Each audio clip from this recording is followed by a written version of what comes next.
Hi ladies and gentlemen, my name is Mike Clifford, and today I'm going to try to make chipping very easy. Hence the title, Chipping Made Simple or Easy. Why is it that people have so much trouble with their chip shots? I see a lot of golfers that become very wristy in their chip shots, and a lot of that is because they don't play the ball back far enough in their stance, and they don't play their hands well enough forward either. And the reason you play the ball back in your stance, the way we teach you should, is so that you'll hit the ball on the descending blow. The other reason we want those hands forward is so that you'll hit the ball on the descending blow. And so many people, they catch the grass heavy because their hands are, the ball's not far enough back, there's up here, and they hit the grass back in here, and then they chunk the shot. Or a combination of that, plus the fact they don't have their hands forward. So if you could just do those two things, it will help.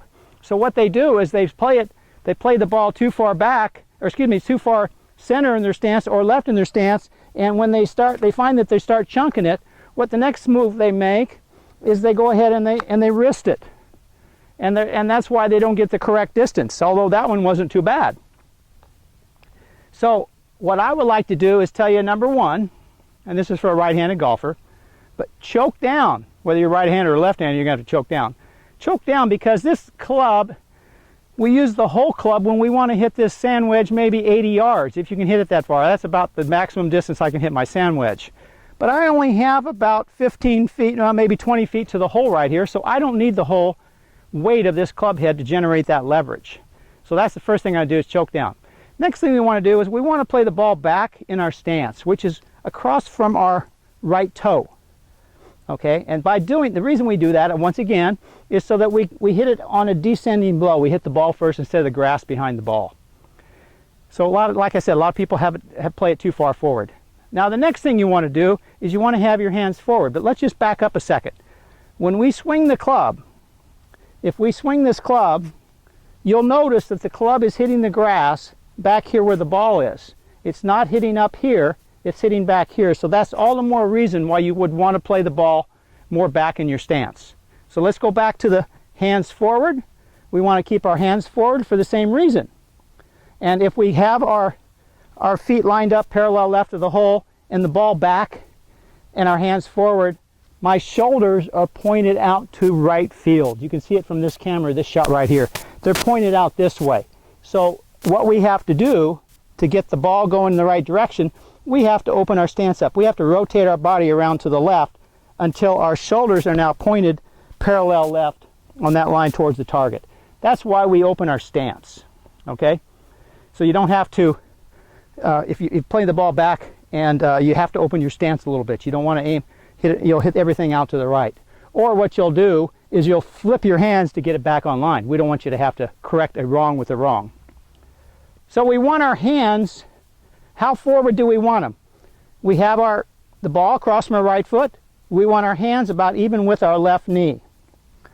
And our stance open so that our shoulders are square to the target. Some people will tell you that you want to lean your weight over on your left leg.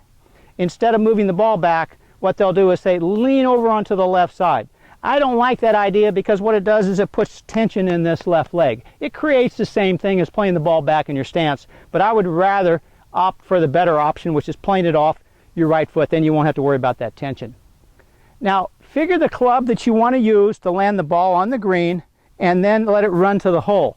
Now, what I've done is I've picked out my 56 degree because for a couple reasons. The grass is a little bit heavy, and if you have a heavy club, it will not be stopped by this grass so easily. The grass here is a little thick and juicy, and it's a little bit on the long side. So my sand wedge being heaviest club in the bag, it will get through that grass a lot easier than my pitching wedge or my 9-iron will. So I'm going to hit a shot or two with my sand wedge, and then I'm going to go through a couple other clubs. So the first thing you want to do, play the ball back, keep your hands forward, tilt your body a little bit, take a couple practice swings. The practice swings are so important because it gives you an idea how far back and how far through we want to bring the club to hit the ball to that hole. And then the next thing you want to do is you want to make sure that you hit it, feel like you're hitting it with the back of your left hand going to the target. not with your right hand, because, and if we don't want to think in terms of negative. If you say don't hit it with the right hand, that's negative. And the mind pictures that thought of the right hand doing this. So what we really want to do is think positive. I'm going to make myself think left hand to the target. Left hand to the target. And you'll notice that if my left hand goes to the target, I don't flip my wrist through the shot. So that's a positive thought. Left hand, the back of the left hand to the target. Now I'm taking my 2 practice swings. I'm picturing on the green where I want the ball to land. And then I'm going to keep, find the hole, but I'm going to focus on that spot where I want the ball to land. Let's see how good I am.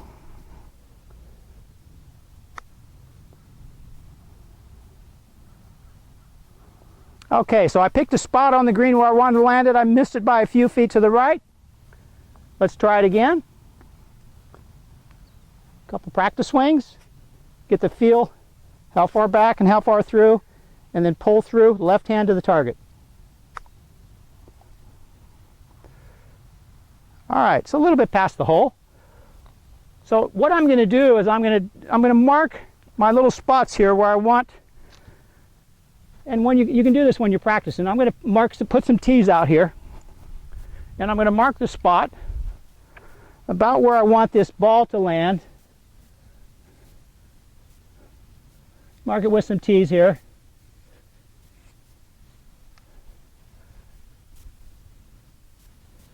This is just for practicing purposes. If I can land it in that area, I feel like I can hit a pretty good shot with my sand wedge right now. All right, it came up a little short of my mark, and obviously my ball came up a little short of the hole. Now the other thing you want to remember, you want to look at is the grass growing this way, or is the grass growing this way, or this way, or this way? In this little area right here, that grass is growing this way. So if my ball lies in that area and the grass is growing this way, that club is going to be grabbed, that club head is going to be grabbed by that grass, and I'm going to have to hit it harder. If I hit this shot, I've got to hit this, I just know I got to hit this harder. And you can see where it grabbed that club. I didn't hit it hard enough to get to the hole. If the grass is growing the other way, and it does that sometimes the way people walk on or off the green, and it's growing that way, I can hit it a little bit easier. And it runs up to the hole. So you look at the way the grass is growing to determine just how hard you have to hit it. Next thing I want to do is I want to show you a couple different shots. You get over on that chipping green, try some shots that are different distances. I'm only 20 feet from the hole, so what I'm going to do now is I'm going to put a couple fake cups out here. I'm going to put a couple divot mix bottles out here and hit to those different spots, and we're going to use different clubs.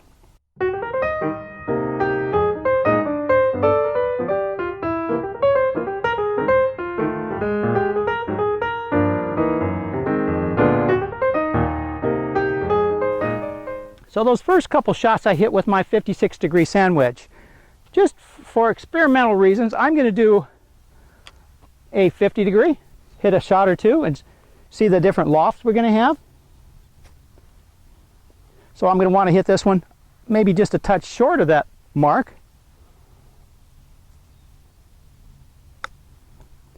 Because it goes a little bit lower.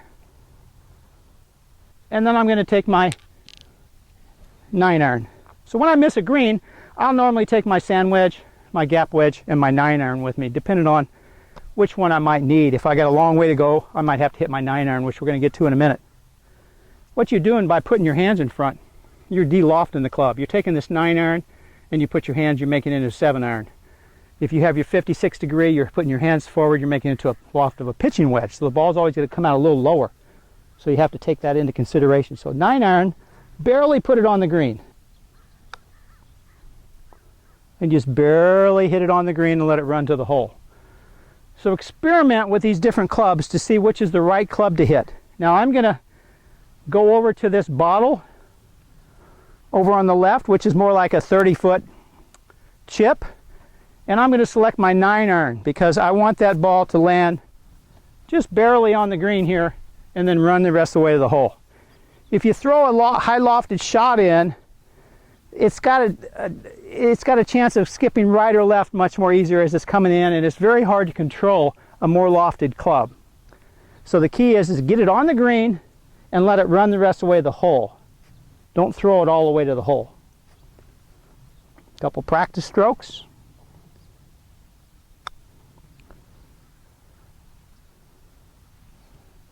All right, a little right of the hole.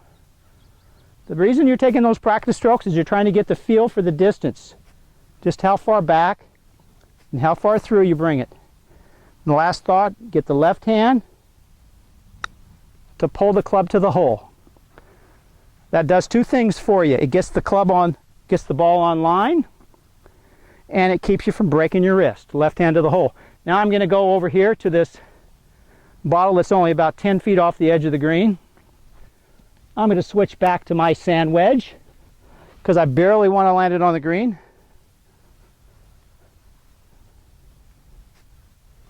Just barely on the collar here, almost just off the collar.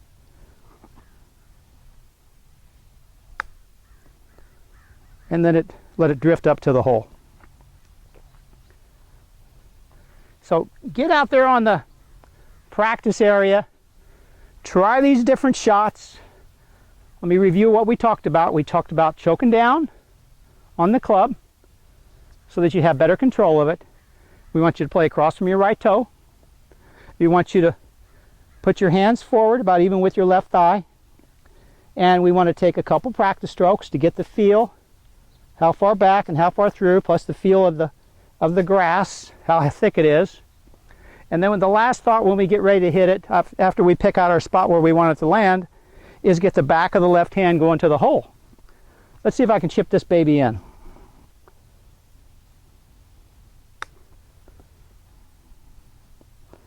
Well, it's on line, but it's well short. So take these thoughts, write them down, go out and practice them on the chipping green.